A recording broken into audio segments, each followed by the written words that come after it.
Pozdrav ljudi, danas ću vam pokazati kako da naoštrite burgiju ili borer. Ovaj nije dobro naoštren i ne buši. Sad ćemo da pokušamo.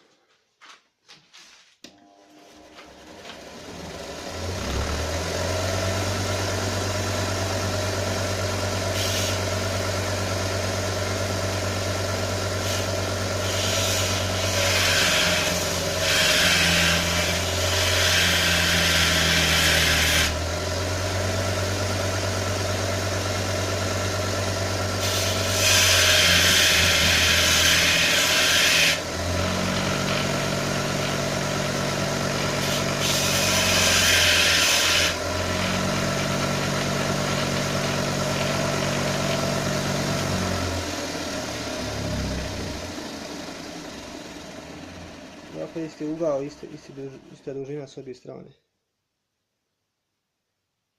Sada probam, hoću to bušiti.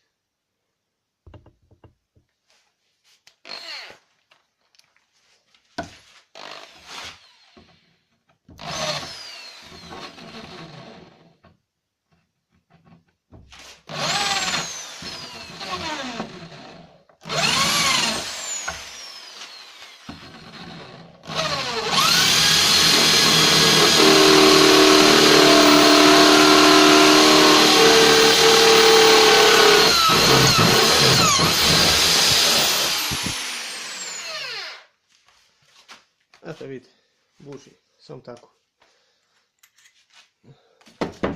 Ovako ima određeni ugao koji nema niko od nas čime da izmjeri. Ali jednostavno ga ovako postavite borer da vidite ovu krivinu. Evo uzet ću veći borer. Znači ovu krivinu da vidite kad brusite i lagano uvrćete na lijevu stranu. I postavite pod uglom i bez problema buši. Nema potrebe za novi.